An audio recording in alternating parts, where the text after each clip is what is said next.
talk today about tolerance, judging, and fault finding. I'm going to start out where you think I'm going, but I'm going to end up someplace that maybe we need to talk about today. The thing is, I don't want us to forget the fact that, you know what? Everybody sins. Everybody. If you want to find somebody without sin, you're going to have to look up to the right hand of God and see Jesus. Everybody else blows it. Some of them do it on purpose. Some of them do it by accident. But the thing is that sin is in every life. It's in everything. Now, some is easily apparent. Some is crystal clear in the Word of God, and it's crystal clear in people's lives. You can see sin. Sometimes, hidden very, very deeply. How often have we in the past 50 years been shocked and dismayed by people who appeared to be paragons of righteousness and goodness, and you find out that they have terrible sins hidden deep in their lives.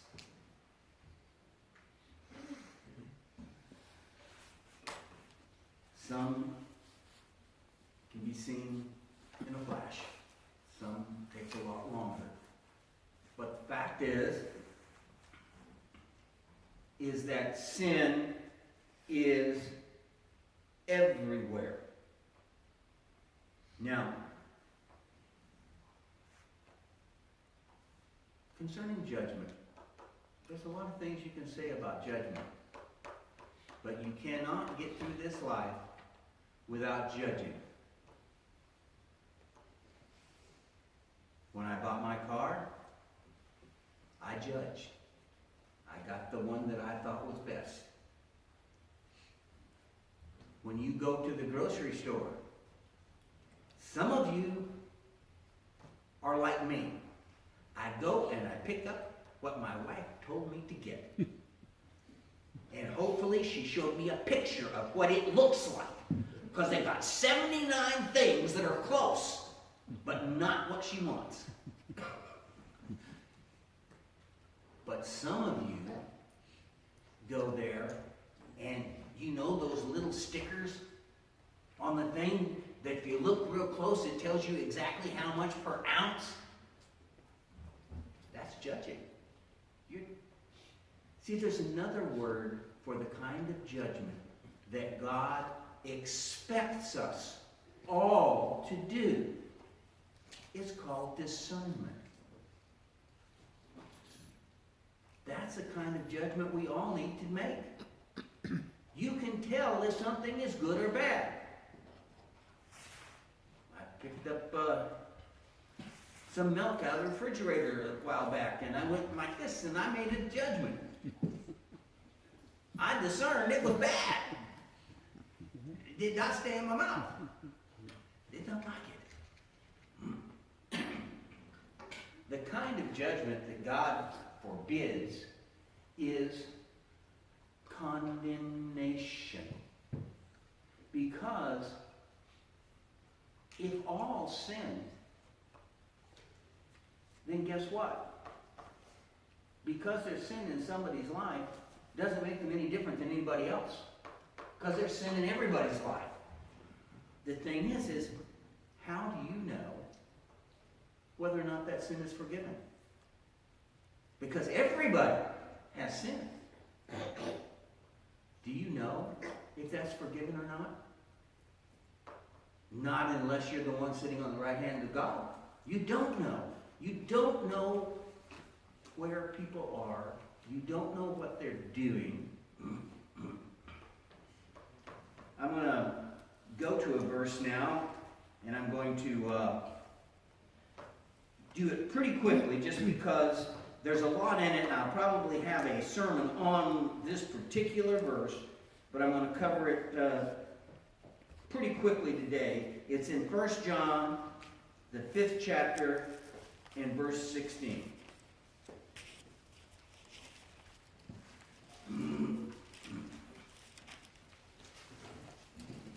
If anyone sees his brother committing a sin not leading to death, he shall ask, and God will give him life. To those who commit sins that do not lead to death. There is a sin that leads to death. I do not say that one should pray for that. All wrongdoing is sin, but there is a sin that does not lead to death.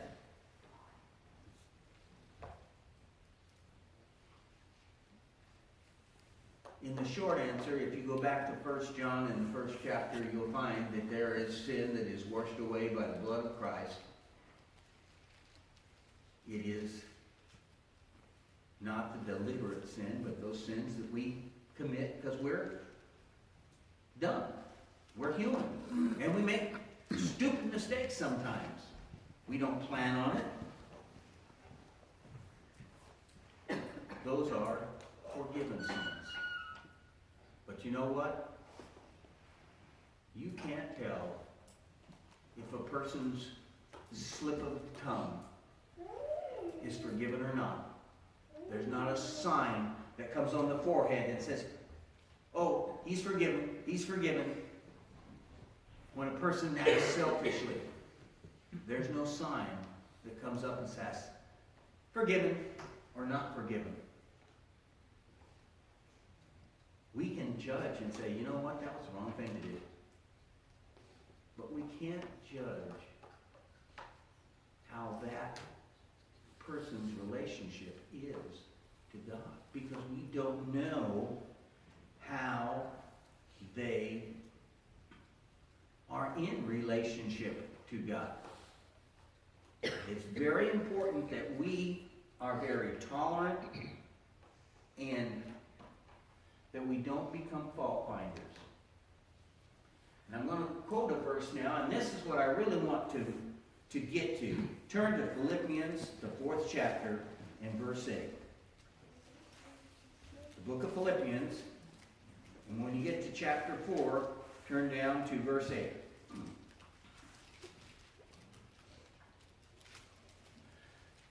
Finally, brothers, whatever is true, whatever is honorable, whatever is just, whatever is pure, whatever is lovely, whatever is commendable, if there is any excellence, if there is anything worthy of praise, think about these things.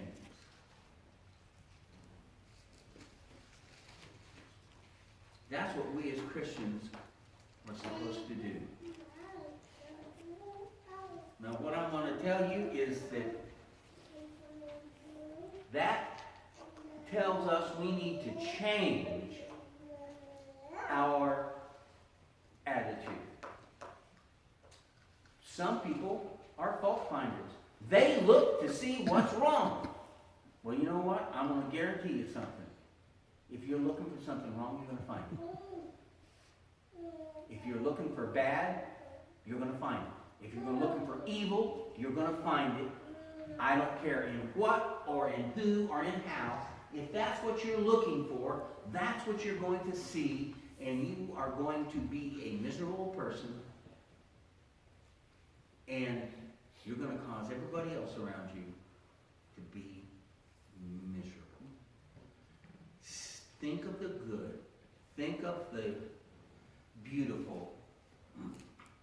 And you go, well, so far you haven't gotten any place less that I didn't expect you to go. It's pretty simple. We live in a world that's been turned upside down and backwards. We live in a world where in the search for tolerance, we've become intolerant.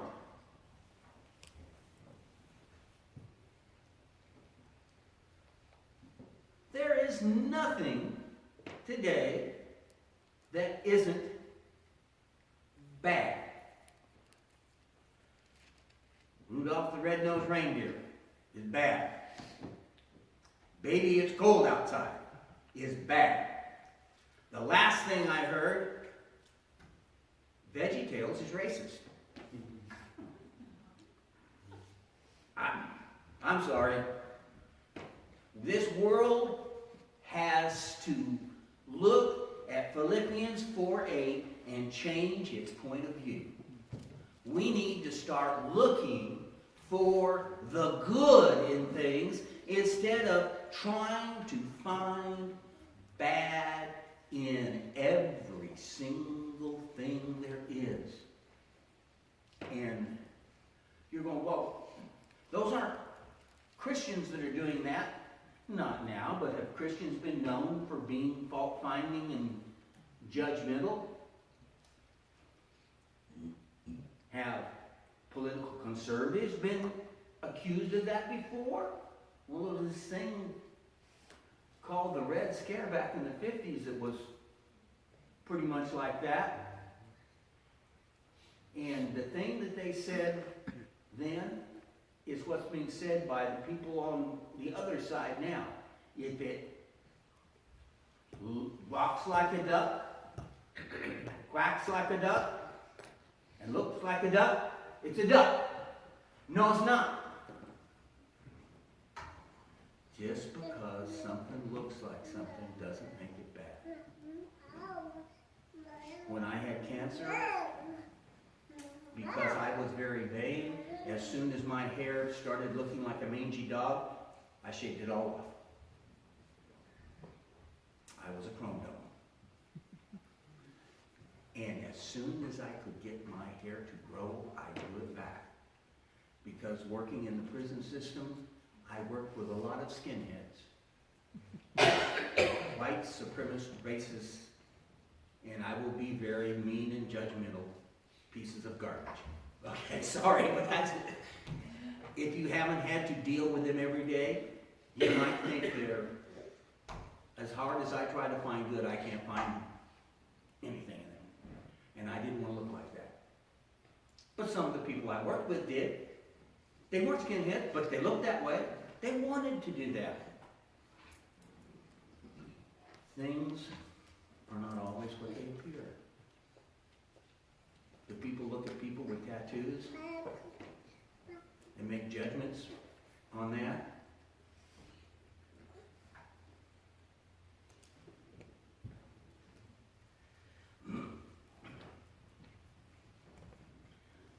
I noticed this tendency to be a fault finder in myself, because before all of these crazy things came, there was a song that was well known as a love song.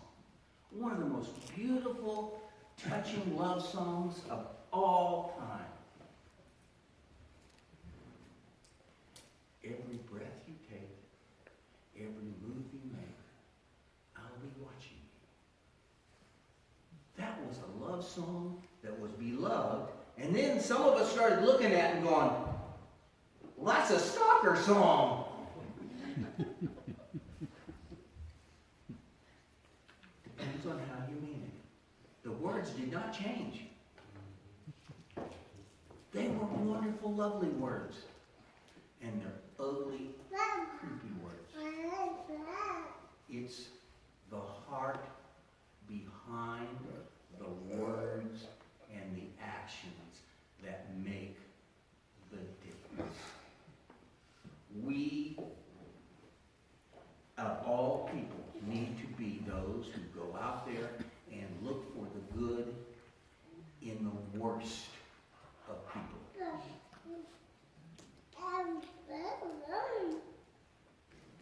We need to try to reclaim that which is broken and misused. Christians need to be spiritual killers. You ever seen Alaska, The Last Frontier? They'll reuse anything. Well, you know what? There's some people that are pretty broken out there. them and make them into what they need to be. But unless we look for the good, we'll never be able to find it.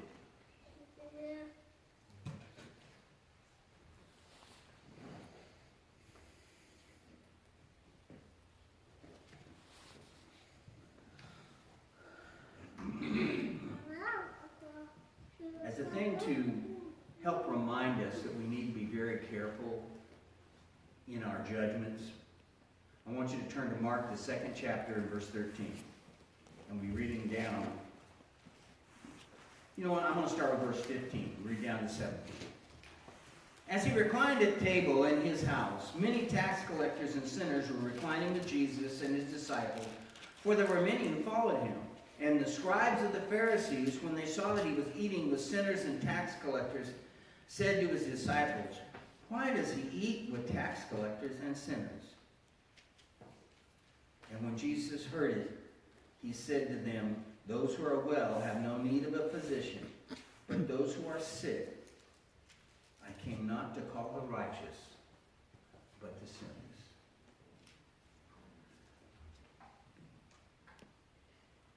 Even Jesus was accused of wrongdoing.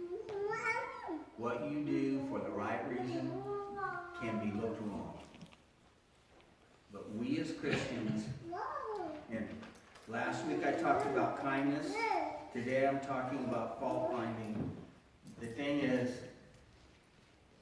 change comes about starting with me and with you.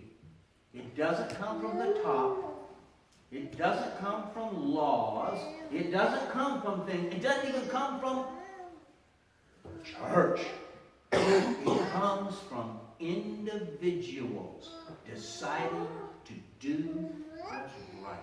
If we want this world to be a better world, to not be so judgmental and everything wrong, and if we want our children not to be negative Nellies looking at wrong, it has to start with us. That's what Christianity is about, is having the love of God in us so that it reflects in our daily lives. Christianity is not about the Lord's Supper. It's not about hymn singing. That's all important. But Christianity is about being Jesus with skin on. Being the God that can be seen. That's what Christianity is all about. It's about showing love every day. If anybody needs to add to the invitation in a public way, you can come now as we stand and as we sing.